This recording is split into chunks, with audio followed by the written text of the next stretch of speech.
All right, everyone, thank you so much for coming. So good to see so many people for the second day of our Animal Law Weeks. I'm Andy, I'm on the board of the Animal Law Society. We usually have an annual Animal Law Week here at HLS, and this year we got so many amazing speakers, so much great interest, including from Professor Reddy, that we had to extend it to 2 weeks of talks and events. Very excited to also thank our co-sponsors, SALSA, Harvard Law School Effective Altruism, the Law and Philosophy Society, and the Dean of Students Grant Fund. I also just wanted to note at the outset that this talk is being recorded, which means that if you want to ask a question or make a comment, please wait for this microphone so that we can capture it. I'm now even the most excited to introduce our speaker today. Professor Rajesh K. Reddy directs the Animal Law LLM program. Animal Law LLM, that's amazing. At the Center for Animal Law Studies at Lewis and Clark Law School, where he teaches international animal law and animal legal philosophy, among other courses. Outside of Lewis and Clark, he chairs the International Subcommittee of the Animal Law section of the ABA, sits on the Executive Committee of the Animal Law section of the Oregon State Bar, and serves as a board member for Minding Animals International, Humane Voters Oregon, and the Diversity, Equity, and Inclusion nonprofit Encompass. And I'm also excited to just mention that Lewis and Clark recently just launched their 3rd animal law clinic. They already had a record at 2, and so we're excited to see where that goes. So without further ado, I'll turn it over to Professor Reddy. Thank you.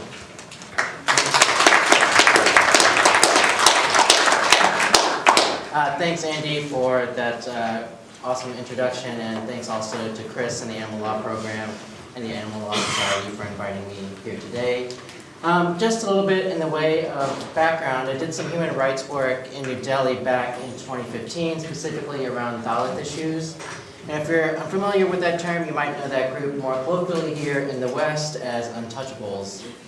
And it was around that time that I grew aware of this sort of growing conflict between animal rights and human rights discourse, specifically the rise of cow protection laws and the sort of minoritized and mostly Muslim communities that they were being sort of deployed against.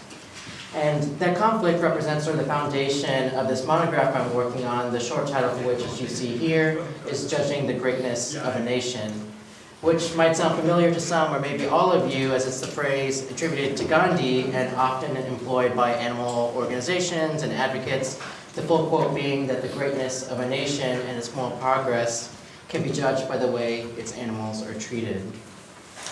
And for my talk today, I wanted to provide some context for and also sort of hold a mirror up to that claim, to have it reflect back on the nation, on the one hand because animal law scholars point to India as this global leader in animal rights. So they've ushered in wide sweeping victories in the arena of animals in transport and entertainment and testing and so on.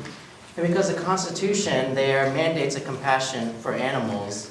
And India has also affected personhood gains at the state level in multiple states.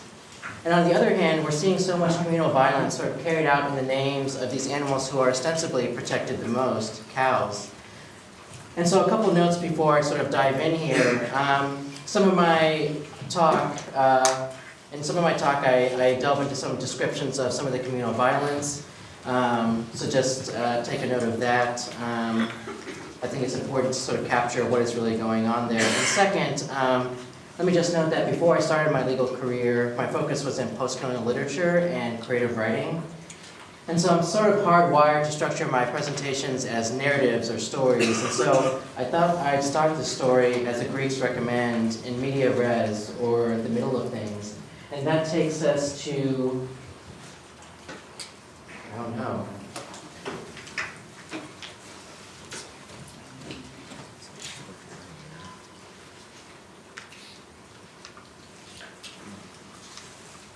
Oh, there we go. So that takes us to October 15th of 2002. And according to the official account of the lynching on that day, 5 Dalit men had been discovered skinning a cow outside the village of Jajar. Now, the government's official account details how these men, all skinners by trade, were beaten and then dragged to the Delina police station some 5 kilometers away, where they were charged with cow slaughter in violation of Haryana state law. Now, according to the police, these 5 men alleged that the cow was already dead when they bought her, and so a unit was dispatched to go and investigate the scene. But by then, officials say, news of this alleged slaughter had already spread, with rumors holding the 5 out to be Muslims, not Dalits, and insisting that they had skinned the cow while she was still breathing. So as my talk will show, it perhaps will come as a little surprise that such unsubstantiated rumors would incite a community to violence. And indeed, just a few hours after their arrest, the 5 lay dead outside of the station. The brutality visited upon these men was meticulously cataloged by the news media, their bodies half burned, their eyes gouged out. Shirking responsibility, the police described being overrun by some 4,000 Gaurakshaks, or cow protection vigilantes, who wrested the prisoners out of their cells despite all reasonable efforts to protect them.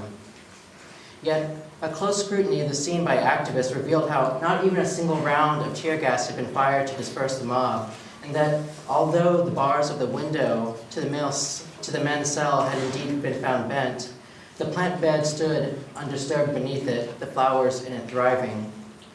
When asked how the flowers had escaped the wrath of this rampaging mob, the police inspector replied, yes, we had to do a lot to get them in shape. To say the least, these and other inconsistencies have been pointed to as the telltale signs of an official cover-up, suggesting that the police had themselves permitted, if not outright orchestrated, the attack. Substantiating this theory is the fact that these officers listed themselves as the initial witnesses in that cow slaughter report, a curiosity they explained by maintaining how none of the initial accusers would put their name to the charges. This detail quickly raised questions as to the circumstances of the arrest. Now, the road leading to the trading post was known to be patrolled by some of these sort of banal police officers, and it's been speculated since that the 5 were hauled to the Delina police station upon refusing to pay sort of an exorbitant bribe. And it was there, this alternative theory posits, that one of the men was beaten, presumably unintentionally, to his death, leaving the police with 4 witnesses who could account to the murder. And it was this dilemma, activists say, that prompted the police to circulate rumors of a Muslim-perpetrated cow slaughter before handing the 5 over to the mob of their own creation and ransacking the Delina station in order to substantiate their version of the events. The government, speaking to the official and alternative theories, have labeled it a tragedy of mistaken identities. The upshot being that if the men had in fact been Muslims, everything would be all right. Sadly, the Delina incident is not unrepresentative of the vigilantism we see carried out in the name of India's beef ban laws these past few years. In fact, the attacks have become so frequent that one journalist recently compared them to the dreaded bus plunge stories that blanket the region, in which passengers plummet from cliff sides down to their deaths. And the tragedy of the comparison, of course, is that the attacks have become so commonplace, so ordinary, that only the most sensational accounts are deemed newsworthy anymore. So with that said, I'd like to get into an outline of my talk. The first few sections I'll be treating somewhat longitudinally, how cows became sacred, how they became protected, and how India historically has compromised in terms of political compromises and legal compromises to maintain the peace. And that past will inform a lot of the present issues there in India, which will focus on Narendra Modi, who has been described or who has earned sort of the moniker of the Butcher of Gujarat. And some of you might know right now Trump is in India visiting with Modi there. The third part of my talk will look specifically at some of these beef ban laws and some of the state-sponsored bloodshed that they've sort of provided for. So with that said, I'll go ahead and dive in. So here in the West, I think we've come to think of the sacredness of cows as something of a cliche. And what I'd like to do is just trace that, that sort of sacredness back to its roots and the history of Hinduism. And this particular cow you see here is a zebu cow. She was domesticated in the region back in about 6000 BC. I've noticed that she produces far less milk than her sort of Holstein counterpart, who's widely used here in the US. And her worship stems from what I would call sort of the culture exchange of two cultures, which came together to create what we think of today as Hinduism. So we had the Harappan civilization back in 3300 BC, and this culture, what they did specifically is that they sort of worshipped the bulls. They saw how much power and strength that they had and how they could be used for animal agriculture. And so in the remnants of their civilization, you see these sort of figurines of bulls, and you see bulls on seals as well. And their civilization crumbled. No one knows exactly why or how, but it was around this time that the Aryans migrated from Persia. This was around 2000 BC. And there was no evidence of specific cow worship there, though it was argued that cows did hold some sort of symbolic value. And they were much esteemed because they were basically the most prized possessions that one could have. So for example, the word to fight literally meant to go search for cattle, and a wealthy man was called a Gopati, or a lord of cows. And again, it's believed that sort of cow worship developed over the course of centuries between these two cultures. And cow sacrifice was brought into Hinduism specifically by Hinduism's Brahmin class, who were at the top of the social order and were basically these lawmaker priests. And the idea was that by sacrificing cows, you would essentially be able to allow creation to continue. So the act of creation necessitated sacrifice, and cows were sort of the chief victim of this sacrifice. And if you were an owner of cows, what the priest told you was that by engaging in this sacrifice, you would actually increase the size of your herd. And you see some comments here from the Rig Veda from these Brahmins arguing that flesh is the best kind of food. And so in the Vedic and sort of post-Vedic periods, there was little support for the inviolability of the cow. And that begins to change in the Upanishadic period, so the 5th and 6th century BC. You see the introduction of a couple more religions, Jainism and Buddhism, and they're preaching this concept of ahimsa, or nonviolence. And what you saw was a backlash by Brahmins, who began to argue that it was actually by sacrificing these cows that it could allow them, in their death, to achieve a higher form of existence. And it wasn't until medieval times that things actually began to change. So what changed the landscape? Well, India was primarily an agricultural economy at the time, and one that was sort of susceptible to the monsoon rains, which were unpredictable. And so only those farmers who protected their cattle in times of famine actually survived the years that followed. So there was that reason, first of all, and second, you had a new form of sort of gift giving. And so people would give land and cows to priests who now had this sort of economic reason to ensure that they survived. And the question was, well, how do you do this? How do you affect this sort of about face with respect to cow sacrifice? Well, the narrative had to be rewritten, and you start to see cows woven into Hindu mythology, and the primary heroes of some of these myths start to sort of praise the cow and everything that she can do, and they advocate for her protection. And here you can see, this is Kamadhenu, this half woman, half cow, and according to myth, she is the creator of humankind, saw that all of his new creations, humans, were in need of food, and he created Kamadhenu, who gave birth to many daughters, and these daughters and Kamadhenu gave us her milk. And you can see here some of the epithets used to describe her. And in this vein, she's sort of argued to be the mother of all humankind, and so you'll find a lot of times Hindus referring to her as Gaumata, or cow mother. And it's around this time that most scholars argue that the Brahminic class had fully adopted the notion that cows were supposed to be inviolable, in addition to being sacred and not to be slaughtered. But in practice, most everyday Hindus still ate beef, and those shifts in attitudes wouldn't change until successive sort of invasions by the Mughal rulers in the 7th century AD. Under the banner of Babur, the Mughal Empire laid claim to much of northern India, and it was, and of note, one of Babur's first rules that he put in place was to protect cows because they were considered sacred in the eyes of Hindus. But many Muslims still exhibited this sort of general indifference with respect to cows in their lives, particularly during moments of sacrifice, so Eid and other religious festivals. Of course, not all of the Muslim rulers were so tolerant. You had the great grandson of Babur Aurangzeb, who raised temples, enslaved cities, and imposed a religious tax on Hindus. And it was in the face of sort of this oppression that the cow became sort of this cultural standard. And one demonstrated his or her or their Hinduism by defending the cow.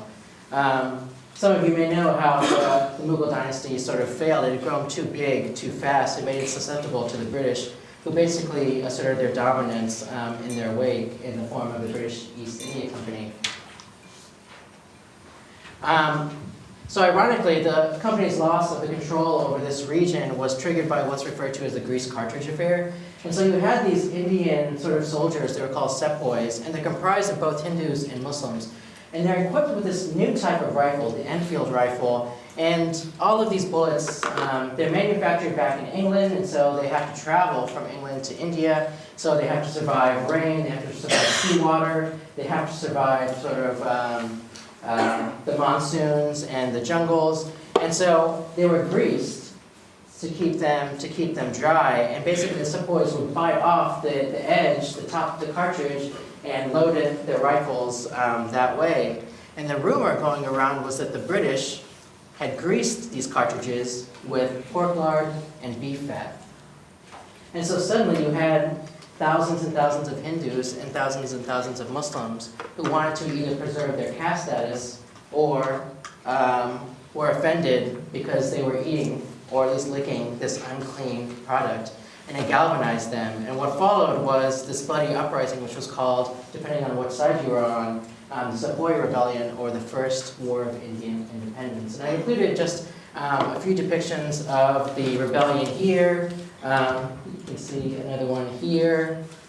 And there are also some clearly pro-British type propaganda. You have these sepoys about to harm this British woman and her children. And what you can see here are the punishments that were doled out to those who incited the rebellions. The sepoys being sort of lashed to the mouths of these cannons, and these cannons about to be blown. And this image of the public punishment, I think, is telling because, while we call it the grease cartridge affair, it was really a powder keg. And with the rebellion quelled, the jewel of India, so to speak, had been put back into the British crown. You see sort of the British lion sort of taming the Bengal tiger who has attacked this British white woman. And if there was a single lesson that the British learned from this, it was just how powerful a united front against them could be. And so they crafted what was called this divide and rule approach. And so they enfranchised all Indians, but they created these separate electorates, one for the Muslim League and one for Gandhi's Congress Party, and they pitted them against one another with the hopes of dividing or subverting any hopes that they would create this unified front against them ever again. And more than that, they sort of took stock of the grease cartridge affair and they weaponized it. And they weaponized it by encouraging or prohibiting beef consumption. And so you had this effort to protect cows as a demonstration of one's Hindu faith, and Muslims who wanted to sacrifice them as part of sort of Eid celebrations, and not to mention the British ate beef as well. And the strategy worked, too well in fact. So communal tensions boiled over into riots in the 1880s when the first cow protection group was created. Thousands died, mostly Muslims. So these cow protection groups, these Gau Rakshaks, they began to patrol roads and they began to seize cows, bulls, and bullocks from butchers and deliver them over to shelters. Now some animal advocates, they turned to the law. So this was 1988, and what you had was arguably the very first animal law case in India, if not the British Empire as a whole. And under this law, the penal code made it an offense to destroy, quote, an object that is held sacred to any class of persons, with the knowledge that it would be regarded as an insult to that group or class to destroy it. Now, cow protection groups argued that cows, as a sacred object, should be protected from harm. But the High Court rejected the petitioner's argument that the cow was, quote, an object for the purposes of the law. Violence ensued, and in the early 1900s, a second wave of violence erupted over cow slaughter. and served as a pretext for violence, with Muslims being sort of the chief victims there as well. And it was around this time that you had these pamphlets going around. So here you see Kamadhenu again, and in her she's housing all of these Hindu gods. And below you see this sort of diverse community of Muslims and the British, and they're sort of enjoying the profits of this milk consumption, so ghee or milk and milk products. And you have this figure all the way to the right, this demon, and he's trying to kill this cow in order to bring about sort of the last stage of existence, the Kali Yuga. And then you have sort of this Hindu man here who's saying, please don't kill the cow. She's the life source for everybody. And as I mentioned earlier, around this time that Gandhi arrives onto the scene. And he himself is a vegetarian, he's English educated, and he goes in 1888, the same year that our decision with respect to the object and the sacredness of the cow is decided. He goes to England to study law, he struggles. He goes back to India to practice law, he struggles. He goes to South Africa to practice law, he struggles. He's not a very good lawyer. But he's discriminated against, and he develops this platform for civil disobedience, and he takes it back with him to India, and he champions satyagraha, or nonviolent protest, and he calls for, among other things, Indians to boycott British textiles, and he even goes so far as to manufacture his own cloth. And I don't know if any of you read the New York Times and saw little images of Trump's visit to India, but basically they had him do this as well. He looked very confused. But to pick up the thread of cow protection politics, I think we tend to think of Gandhi as sort of the simple yet resolute man, but he's an astute, politically savvy, politically brilliant tactician, and he's keenly aware of the cows having this symbolic status, not just for Hindus, but also for independence, and he milks it for all it's worth. And he argues that the central fact of Hinduism is cow protection. That cow protection is the gift of Hinduism to the entire world, and that Hindus will be judged by their ability to protect the cow. And in doing this, he latches on to this sort of maternal characterization of the cow for economic value, and he plays up her commodification. And what he draws this comparison between one's mother and the mother cow. And when your mother dies, he says, you have to pay for these burial or cremation expenses. Mother cow, however, is as useful as she is dead as when she is alive. And just to try to harmonize this position with the last, Gandhi's really echoing sort of the economic justification for her apotheosis for the purposes of using her as a political symbol of resistance. But again, he was a pacifist, and he was keenly aware of how cow protection had been used to sort of stoke communal violence. And so he tried very carefully to construct these lines, encouraging the compassion for the cow, but also stopping short of protecting her at the cost of human life, saying he would never kill a human being for the protection of a cow, just as he would not kill a cow for protecting a human life, be it ever so precious. And in his and sort of the Congress Party's vision for a secular India, he was a pragmatist, and he realized that anti-cow slaughter laws would dash any hopes of a Muslim-Hindu unity. And he spoke out against sort of a national cow slaughter ban. And as some of you may know, it was this tolerance of Muslim sentiments on the issues of cow protection and other issues that Nathuram Godse, who was closely associated with this right-wing Hindu nationalist group, the RSS, which Prime Minister Modi is a member of, assassinated him shortly after India realized its independence. So to turn back sort of to the political moment of independence, and I don't think I'm overstating this, but the question of cow protection proved sort of the central question for India's constituent assembly. So you had sort of right-wing Hindu nationalists like those who made up the ranks of the RSS, and you had Gandhi's Congress Party who wanted India to be the secular state. And you had Jawaharlal Nehru, who was the head of the Congress Party, and knew that a cow slaughter ban was sort of out of the question. And there are all these stories of sort of backroom dealings, what either side would give up to try to create sort of this national cow slaughter law, but Nehru threatened to step down if one were passed. And you can see here, even though Nehru didn't want to create this sort of this national cow slaughter ban, he wasn't above using the political symbol of the cow and a largely illiterate nation who voted with symbols. But back to sort of the cow protection question, because something had to be done to prevent future violence. And so an 11th hour sort of compromise was struck in the form of Article 48. So there would be no cow slaughter ban at the national level, but there would be this constitutional directive to the states. And I've offered the language of it here on the left, and on the right we sort of see it in context. So it required states to basically approve animal agriculture, the specific animal being here, the cow, of course. And it required them to engage in animal husbandry, and it required them to prohibit the slaughter of cows, and so just female cows, not bulls, prevent the slaughter of calves, so cows and bulls basically in their first year, and then other milch and draft cattle, so buffaloes, bulls, and bullocks. And the thrust of this compromise was that Article 48, this directive to the states, was unenforceable at law, meaning no petitioner could require a state to enforce it, but that states could sort of use it as an argument for why they wanted to create this state-level cow slaughter ban.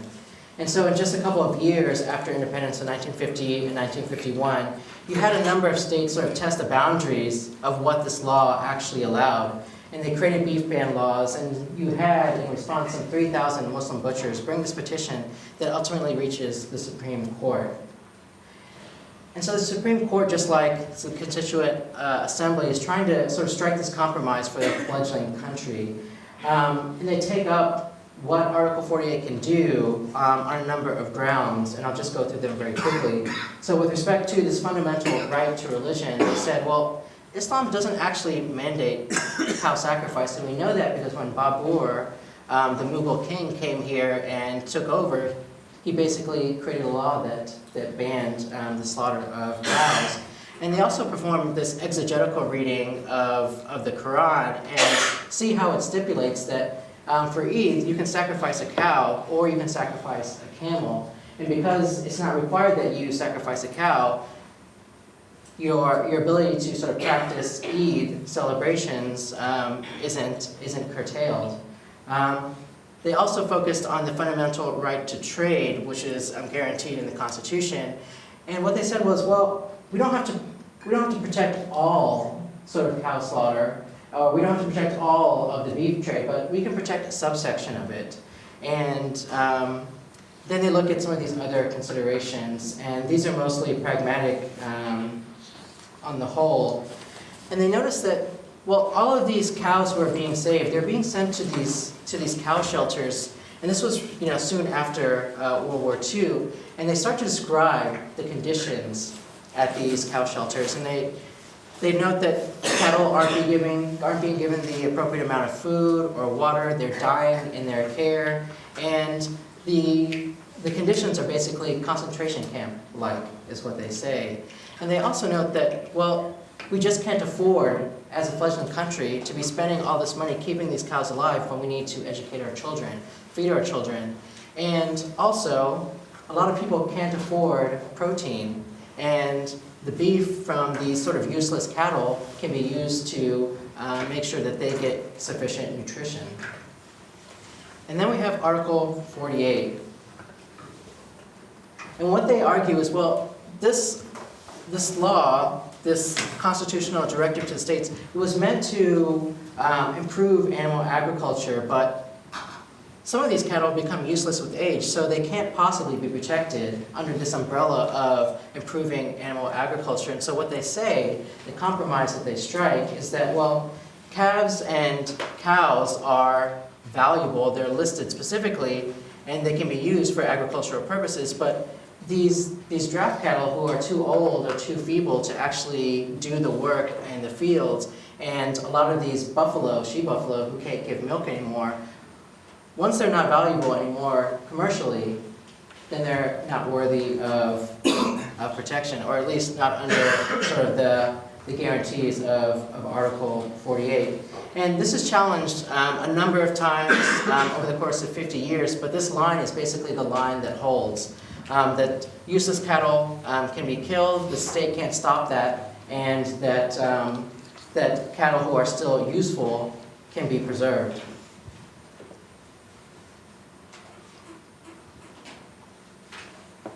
So this is sort of the last part of the past, so cows and calves can be preserved. This is the last part of sort of the past, and so you have the Congress Party. They're in power for almost 2 decades with Nehru, its first prime minister, holding office for I think it was 16 or 17 years, and then it splinters internally, and you have Nehru's daughter, Indira Gandhi, no relation to Mahatma Gandhi, and she's the head of one of these splintering factions called the Congress R Party, and she's this fierce secularist, kind of like her father, and she's a socialist as well. And Indira, she's left-leaning, and the question for her sort of political viability is, how do you get the moderates? How do you get Hindu votes? And she turns to the symbol of a cow suckling her calf as her party symbol. And she crafts these promises to not just right-wing but moderate Hindus that she'll eventually create this national cow slaughter ban that a lot of people are sort of hungry for. And it draws in some of these moderates and the right-leaning Hindus. And she also crafts this particular slogan, vote for calf and cow, forget all others now. And on the one hand, it's just a nice rhyme. But on the other hand, it's meant to separate her and her party from the Congress Party she split from, but also she's playing upon this notion of who others are, and these others being Muslims in India. So vote for calf and cow and forget all of these others, these Muslims now. And it's one of the first sort of cow whistles that we see in India, or at least one of the most potent cow whistles that we see in India. And again, brought by somebody who is a staunch secularist and is really just sort of mongering to get votes. Some of you know a little bit about Indira Gandhi. She's remembered mostly as being this Iron Lady of India, a dictator, but she's also this environmentalist and conservationist, and she creates this constitutional amendment. It's Article 51, and subsection G requires citizens, every citizen, to demonstrate compassion for living creatures. And this is sort of the backbone of almost every major animal protection law that's created in India, or at least every judgment that comes out in support of protecting animals. Okay, so moving on from some of these cow protections in the past, I'd like to basically set the stage to talk about how they've been weaponized here in the present. And in doing that, I'd like to introduce us to Narendra Modi. As a child, he's a member of this RSS youth wing.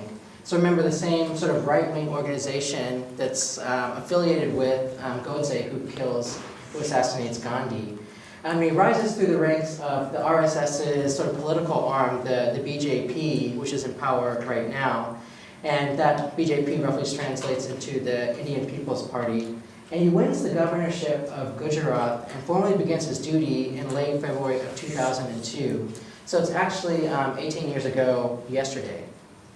And 3 days later, a number of Hindus who are visiting this temple in another state, they're returning home, and they stop at this train station, and a Muslim chaiwala, tea seller, gives them a cup of tea, and they won't pay him until he sings the praises of this Hindu god. He refuses, and this is sort of, the train station is in a majority Muslim town. So you have these Hindus on this train berating this little boy, and then you have the people in the station start pelting stones. And no one knows exactly what happened, but a fire is ignited, and the 58 people on board, they all burn to death. And their charred bodies are taken to Gujarat, which is the state where Narendra Modi has just been sort of elected the equivalent of governor. And waves of violence that last approximately 2 months spread through the state, leading to the deaths of approximately 1,000 people. About 800 of them are Muslim. The destruction leads to the destruction claims 2,000 or 20,000 homes, and approximately 150,000 people are displaced. Most of them, again, Muslim. And Modi's BJP, they basically do nothing. And there are questions to what extent he's responsible for, if not just complicit in the violence. His party fails to arrest a single rioter. despite there being a number of eyewitnesses to some of the destruction and the violence, no one is arrested. And a senior official who begins to tell his story about sort of Modi's complicity is found murdered in his home a few days later. And it's for this particular act or inaction that he's referred to now as the Butcher of Gujarat. He's listed as sort of a domestic terrorist, and his visa to the U.S. Is withdrawn, so he's not able to come to the U.S. at that time. Much later, this is around 2012, he's investigated by the Supreme Court, but there's not enough evidence to sort of officially charge him. But just a couple months after the end of these rights, something very interesting happens. His party, the BJP, they call for a new round of elections, and Modi wins, and he wins by a landslide. And given sort of all of this attention that he's gotten for his hand in the violence here, he starts to focus on economic development. He starts to focus on building infrastructure.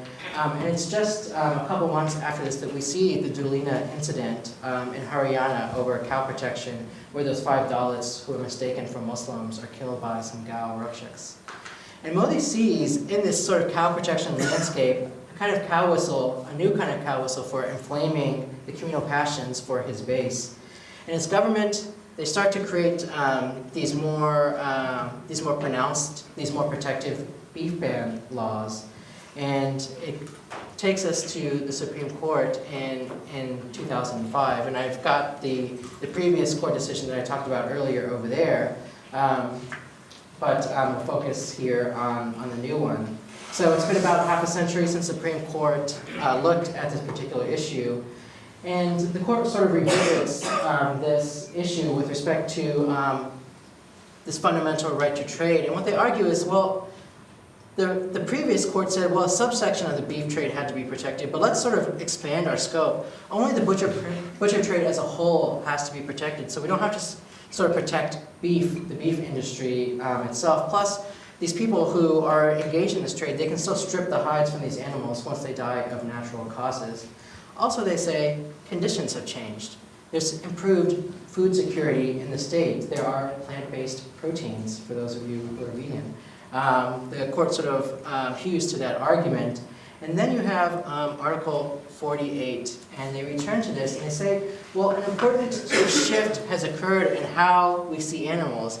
And we're supposed to, yes, be reading Article 48 in the context of improving animal agriculture and improving breeds, but now these milch and draft cattle, it's not that they are no longer milch and draft cattle once they become feeble. It's a permanent characteristic, not sort of this passing trait. So they're always going to be milch and draft cattle for purposes of protection. And now, cattle are always useful. There are these agricultural developments and these advancements, and specifically the use of cow dung for things like biogas, for fuel, for fertilizer. Cow dung is basically what the court sort of hangs its hat on. Literally, according to the court, the shit is priceless. And they're no longer sort of this drag on the economy. Even in these cow shelters, cows, through their urine and their dung, they can sort of pay their own way. And in addition, we have, given to us by Indira Gandhi, Article 51 AG, specifically telling us, we have this fundamental duty to protect and care for and have compassion for living creatures. And what the court says is, well, a state is made up of all of its citizens, and if the citizens all together have this duty, so should the state in protecting living creatures. And so the court says, on balance, we can now ban, at the state level, cow slaughter.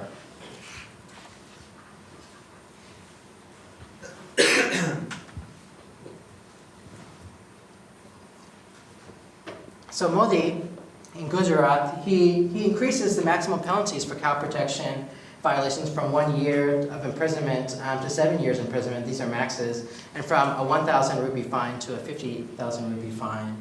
He also resurrects his, he calls it his State Cow Protection Board, whose mission requires them to sort of coordinate with cow protection groups and to sort of oversee more effective implementation of cow protection laws. Translation, work with cow vigilante groups. And so from 2011 to 2014, his government doles out about approximately 7.5 million rupees, or about 100,000 USD, in cash rewards to vigilantes for sort of raiding illegal cattle transports and filing first information reports against some of these alleged criminals. And he also dedicates sort of a comparable sum to cow shelters to provide for these sort of rescued bovines. And he honors top performing cow rakshaks with quote-unquote best cow protector awards and prize money. And some of you might be familiar with sort of this political theorist. His name is Alain Badiou. He approaches sort of political power as through the lens of performative theater. And his basic assertion is that an ideology operates as this kind of mask. And those in power take that ideological mask and they try to hold it as firmly as they can up to their own faces. They try to make themselves seem to the masses as if they were a manifestation of it, as if they embody it. And if you've been watching sort of the Democratic debates, you sort of see this early on with each candidate arguing that they themselves represent sort of this democratic ideology. And then you have others on the debate stage, like Bernie and Bloomberg, and you have others arguing that, well, they're not even Democrats, the mask doesn't fit them. And in this case, we have sort of this Hindutva-centered cow protection, and one claiming to be one with or a manifestation of that particular ideology. And of course, Modi, as a man who's sort of handing out these best cow protector awards, he is, in essence, making himself out to be the best cow protector. So that's how it looks sort of in theory, but what does it maybe look like as if it were represented? And I think something like this. And what I'd like to call attention to is how Modi sort of orchestrated this self-sustaining theater of political power. So basically create these ideological state apparatuses, such as his cow protection board. You might also think schools, you might also think temples, you might also think agricultural departments and so on, to mold sort of these new subjectivities, to assign these roles as cow protectors to everybody who's coming through his state. And in this case, sort of drive this appetite for cow protection, which would then sort of demand or increase the demand for the ideological state apparatuses that feed them. And what about those who can't wear these political masks, namely Muslims? Well, then they fall into sort of repressive state apparatuses, the criminal justice system or prison system. And this tactic, blowing a political and communal cow whistle, it worked. And it launched its bid for the highest seat in the country. And in one of his stump speeches in 2014, what Modi does is he raises the specter of a pink revolution, which, as benign as it might sound, resonates with this undercurrent of violence. And what he does is accuse the opposing party, the Congress Party, of orchestrating what he calls a pink revolution, one in which all of the country's cows are going to be led like sheep to the slaughter. And what he says is that the Congress Party, they're exporting beef in order to bring about a revolution. And because of this, our animal wealth is being slaughtered, our cows are being slaughtered, are being sent abroad to be slaughtered. And now the Congress Party is saying, if you vote for us, we will give you permission to kill cows. So ironically, Modi's warning here that a vote for the Congress Party equates to the killing of a cow, I think should recall for us Indira Gandhi's own sort of slogan, vote for calf and cow, forget all others now. And what Modi does is he vows to institute that national cow slaughter ban that everybody has been calling for and which no one has been able to deliver on. Interestingly, some of the political pundits at the time pointed to sort of this tactic and said, well, he's basically a copy of the Congress Party plus a cow. But that's really all he needed to win. And he wins by a landslide. And calling it a landslide would actually be an understatement, because his party won so many seats in Parliament that there were so few seats left for anybody else that there was no formal opposition leader. And he's so popular that in 2006, when Time magazine is determining its Person of the Year, which has this sort of voting component, thousands of Indians sort of call in or write in to cast their vote for Modi, who wins the popular vote. Of course, as you know, Trump won the award, and I'm told that in his defeat he received a consolation call from Hillary. So So steps are being taken in the background now to sort of circumvent Article 48 to get that national cow slaughter ban done. And I'll get back to that in a moment. But I mentioned at the outset, it's around this time, 2015, that I, this animal rights advocate, am working in New Delhi, working for the Human Rights Law Network, and these cow protection laws and the violence are beginning to sort of take shape. I want to go into a few of the bans, which I think are fairly representative of the landscape at this time. So you have in Madhya Pradesh in 2011, the 7-year maximum for slaughter or illegal transport of cows of their progeny. The chief minister, basically the governor of the state, sort of boasts that it's the strongest that anyone has ever seen, but it doesn't last long because Modi, in 2011, before it was a 1-year max sentence and a 1,000 rupee fine, but now it's a 7-year max sentence and a 50,000 rupee fine, or both. Then you have the state of Maharashtra in 2015, and they create the first ban on beef possession or consumption, so you can't even eat beef there. And they create a 5-year max fine or a 10,000 rupee fine. And upon its passage, its chief minister wrote, its governor wrote, "Our dream of a ban on cow slaughter finally becomes a reality." 2015, Haryana, the same place where the Dalina incident took place. Before it was a 5-year max sentence, they doubled that to 10 years. And a 100,000 rupee fine, and the burden of proof is shifted to the defendant to prove their innocence. And then Gujarat, just before some state elections, they sort of beef up their beef ban laws, and it used to be, a 7 to 10 year sort of max sentence for legally transporting cows or after dark, and the vehicles are now forfeit. Now, cow slaughter, they took the minimum. Or they took the maximum and they made it the minimum. So they made it punishable by 7 years up to life, and then 100 to a 500,000 rupee fine, and the offense is non-bailable. And just in sort of U.S. terms, that's about $1,500 to $7,000. Their governor sort of boasts that now they have the strongest animal law protection in the state, and their sort of home minister echoes that. And he praises the law and the BJP for providing for its passage, arguing that we have equaled the killing of a cow or cow progeny with the killing of a human being. And you can see sort of this need for one-upsmanship and not just to sort of boast about it, but to make sure that you are positioning yourself as sort of the best cow protector for your state, because people only vote for you based upon your ability to protect the cow now. The day after the Gujarat law came out, you have Chhattisgarh, you have their BJP governor. He's approached by this sort of gaggle of reporters, and they say, well, they just passed this law, what are you going to do now? And he's frustrated, and he doesn't know really what to say, because he can see that we're just basically engaging in this arms race. And he asks, well, is cow slaughter happening anywhere here? Has it happened anywhere here in the state for the last 15 years? And then he says with a sort of smile, we will hang those who kill a cow. And it's easy to sort of dismiss this as a joke, I think, but I think what Singh's response attests to is this sort of uncanny power of humor to deny in the same breath the very thing that it acknowledges, that beef ban laws of the Modi generation at least, if not going further back, legitimized murder. And as I mentioned, I'm going to go through a couple of the acts of violence, communal violence that were carried out in their name. The first case involved this 52-year-old man who was dragged from his home based upon rumors of them having beef at home. And according to the accounts, there was this nearby temple that played on its loudspeaker his name and announced that he had beef in his home. And before the announcement was over, you had 200 of these Gaurakshas who broke down his door, pulled him out and his son out, and beat them with bricks until the one was dead. Forensic evidence from the scene basically proved that the meat in the family's home was mutton and not beef.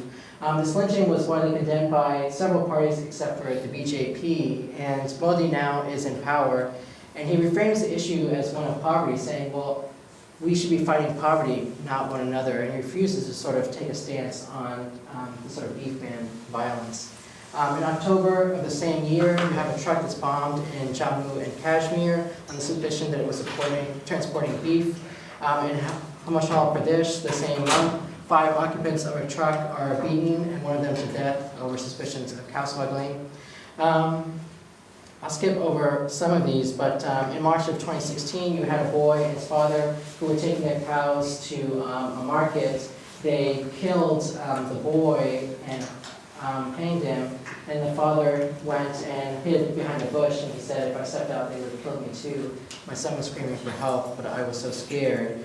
In Haryana, well, let me skip ahead here. In April of 2017, you have 3 Muslims, a father and his 2 sons. They are transporting cows from a government fair when they're intercepted by a mob of Hindu nationalists. And the police break up this mob and they transport the injured father and sons to the hospital. The mob apparently gets on top of the hospital and demands the father's body. And when he dies, they come to his home and demand the body again so that they can desecrate it. And the list goes on, and all of these sort of taking place under the Narendra Modi's reign. Only twice has he spoken up against the vigilantism. The first time was in July of 2016. This involved the flogging of 4 Dalits in his home state. Protests shut down traffic. Young Dalits were attempting to kill themselves by ingesting pesticides as a form of protest. It was a problem because Dalits still make up a large percentage of the BJP's sort of voter base. And Modi spoke out to characterize the perpetrators of this cow-related violence as sort of antisocial elements, as hooligans. And he didn't want to actually chastise his more passionate followers with whose sort of vigilance he had cultivated. And he argued, ironically, that most of the violence came at the hands of those who were only, quote unquote, masquerading as cow rakshaks, as cow protectors. The backlash against him for having said this was swift.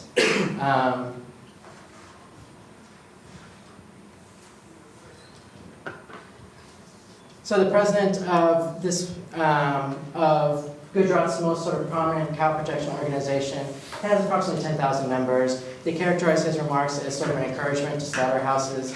He's vilified, he's called a carbon copy of the Congress Party. He's said to have turned his back on cows. And how could he be the one handing out these best cow protector awards, is what people ask. And how could he be doing it when he's sort of handing out these masks that he himself had molded based upon his own face?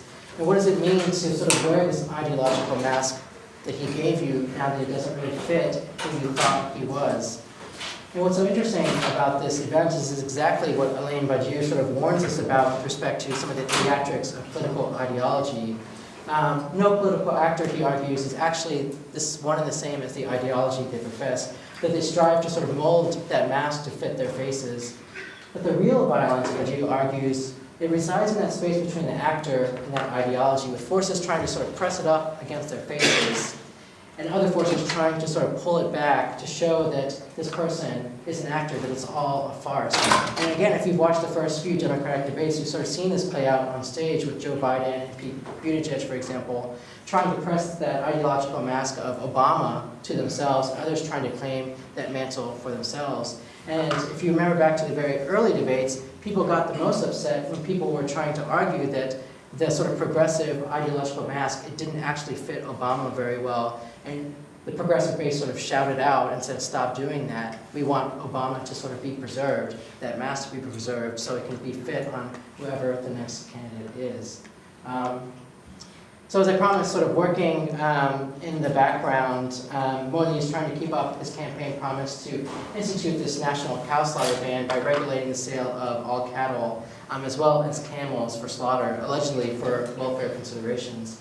He works with this animal protection organization called People for Animals, and he promulgates these rules under the Prevention of Cruelty to Animals Act, and that's sort of the main Animal Protection Act for India. And they try to regulate the sale of market animals, and this includes most bovines, but also, curiously, camels, who can also be sacrificed for Eid. And they try to say you can't actually go to these marketplaces and engage in commerce if you're trying to bring an animal there for slaughter or for sacrifice. And the Supreme Court says, well, no, you're trying to, again, institute a national cow slaughter ban through these sort of mischievous backdoor means. And food slaughter falls under sort of the prevention of unnecessary pain and suffering. So the act requires you to prevent unnecessary pain in the context of food slaughter, so you can't regulate out food slaughter because it's already contemplated by the act. And the act also creates this full exemption for religious slaughter. So Modi essentially fails, and this is 2017, his national cow slaughter ban. With respect to some of the cow vigilante violence, the court finally took up this issue as well, because 2017 was arguably the worst year for cow-related violence, and that was just by July.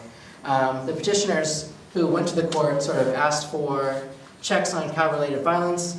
Something that cow vigilantes were doing was that they were posting on social media what they were doing to these people in order to sort of increase sort of animosity. And they also argued for cow slaughters to be ruled unconstitutional. The court refused to take up the constitutionality of the cow slaughter laws, but they instituted this entire framework for protecting minority communities and 3 or 4 target states where the violence was the greatest. And they ordered sort of the government to shut down and companies to shut down some of these depictions of violence directed at minority groups.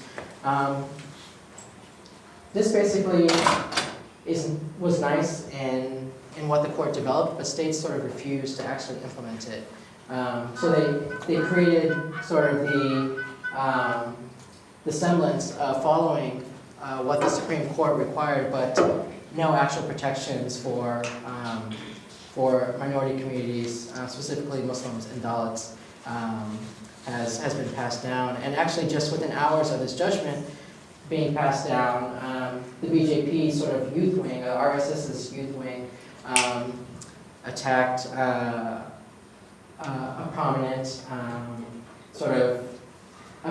guru who advocated for Hindu-Muslim unity. Again, it doesn't seem like the states are actually going to affect the change that the Supreme Court wants.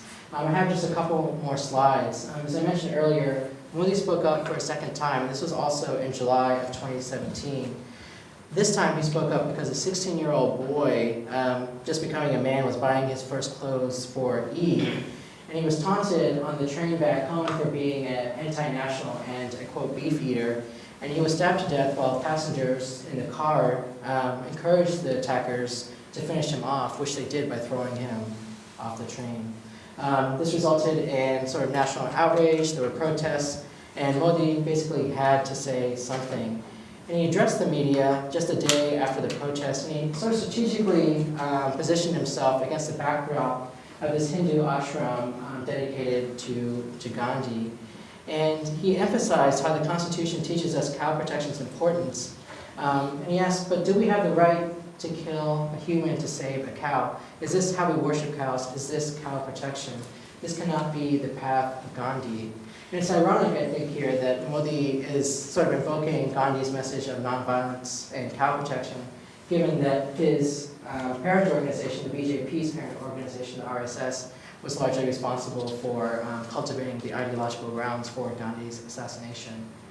A lot of human rights advocates have sort of pointed to these mild admonitions from BJP leaders and from Modi as basically signaling that in actuality, the BJP supports this type of violence. And I think that message was received because just the following month, the RSS announced that they plan to recruit an additional 5,000 religious soldiers to wage war on such vital issues as cow smuggling and love jihad. So I started working on this, hoping that this would all end last summer, but Modi was re-elected for another 5 years. And so it seems like the violence will unfortunately continue. And I wanted to sort of leave some of the human-related violence here for a moment because I haven't talked about the cows themselves.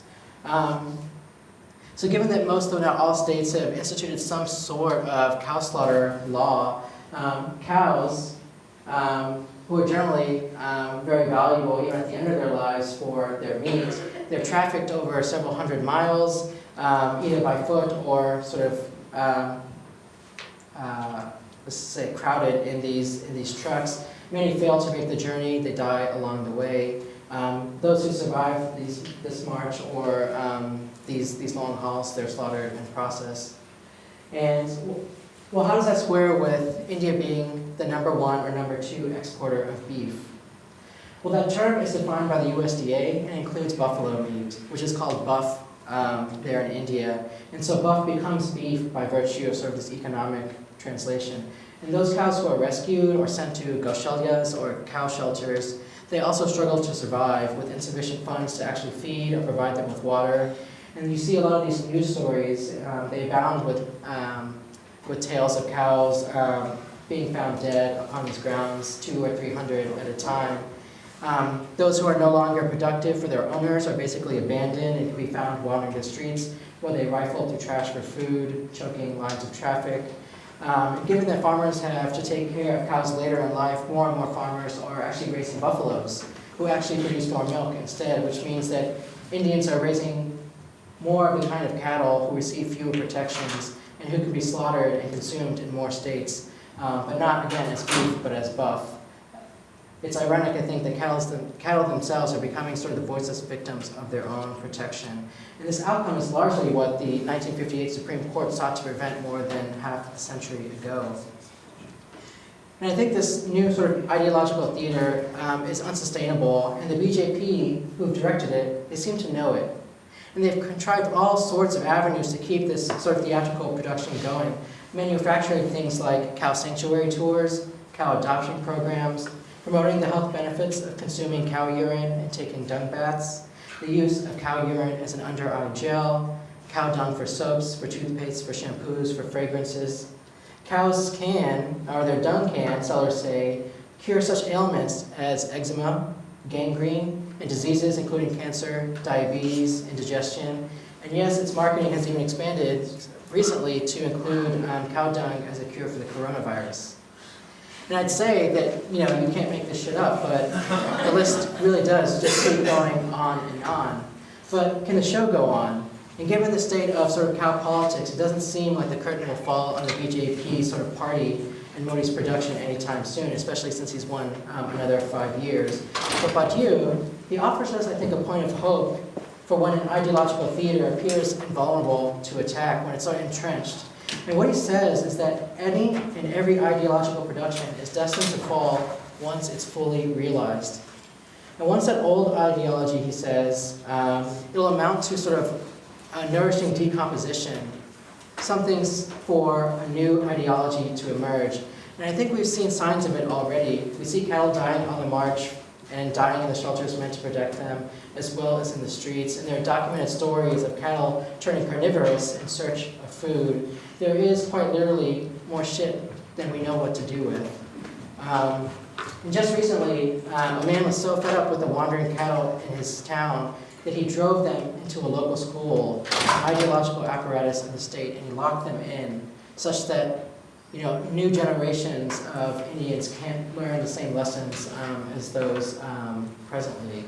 And just because of time, I'll end my talk there. Thank you.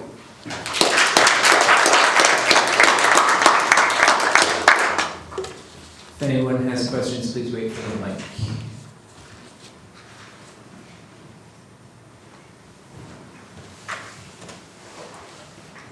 Just a question about the clashes between Hindus and Muslims you mentioned. In Kerala, for example, beef isn't been, and I was just wondering, historically, have there been a lot of clashes between Christians and Hindus there, and why is it different in terms of their laws versus other states? Yeah, I think it's a great question, and I think one of the reasons, or the main reason being that the British did a really good job of fomenting sort of animosity between Hindus and Muslims in particular. And for Muslims, it's also an aspect of religious worship, whereas for Christians it's not so much. So you see Muslims more identifying with, we consume beef for these particular occasions. And so there's a little bit more animosity just because I think of that religious angle. And then also, I'll say that, yeah. So could you tell us what is the status of vegetarianism in general in India? I think India I'm has. talking about, Buddhist vegetarianism, Afro-vegetarianism, secular vegetarianism. Sure. India has, I think, the highest percentage of vegetarians in the world, but as you can probably imagine, it has probably one of the highest, if not the highest, percentage of folks who consume milk products. And so a lot of these animals who are not being eaten necessarily are still being sort of exploited in very similar ways. Just wondering, what is like the response from multinational firms, especially kind of these chain restaurants that are, selling items in India as consumerism increases?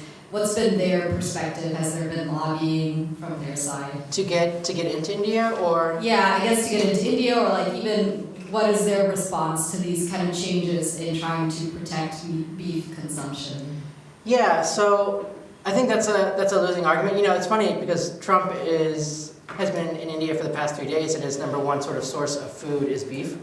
And so he's had to have 3 full days where he hasn't been able to at least openly consume an animal product, or at least flesh in that way. But India, they export mostly to Southeast Asian countries. That's where their sort of buff becomes beef. But with respect to sort of importing in India, Indian farmers are pretty solidly against the whole notion of U.S. importing any sort of milk product or cow product into India. So for example, one of the things that they argue is that particular hump on the zebu camel's back, that is actually, and these are scientists, these are agricultural departments at the state level, they argue that it's a solar panel that changes the quality and the content of the milk that zebu or Indian cows produce, and because of that the milk that they produce is sort of flecked with gold. And Indians argue that particular milk is what Indians should be drinking, and so they don't want any milk coming from these sort of Holstein breeds into the country. And that's one of the issues that Trump and Modi have been trying to discuss, but it seems like it's a non-starter. Any other questions? For animal activists in India who also care about human rights and who care about the rights of Muslim communities, how can they differentiate their own causes, what they're advocating for on behalf of animal rights, from this kind of religious nationalist exploitation of cows to justify violation of human rights? Yeah. Well, since you asked the question, I'll just go ahead to my last slide. I think we have to, well, first I'll note that a lot of people attribute this quote to Gandhi, but there's no actual evidence that he actually said it. And I think we can sort of recapture the thrust of this quote, this idea that the greatness of a nation and its moral progress can be judged by how its animals are treated. And we can sort of get at the roots of what Gandhi perhaps did not get at, that the only way you can sort of effectively advocate for the humane treatment of animals and people, is to stop commodifying them in any way, shape, or form. And as much as I appreciate the work that Gandhi did in India, I think we have to recognize that he was not necessarily an advocate for the cow's best interests. And so if we were to sort of adopt this quote as our own, I think we would have to then go back to speaking with a lot of these Hindu nationalists and make it clear scientifically that animals are actually suffering in a lot of the same ways by the ways you're commodifying them. But I don't know if that argument would have much purchase, because there's this very distinct fight between science and religion in India, and I think religion has sort of consumed some of the scientific arguments and scientists there. All right, let's thank Professor Reddy once again for sharing.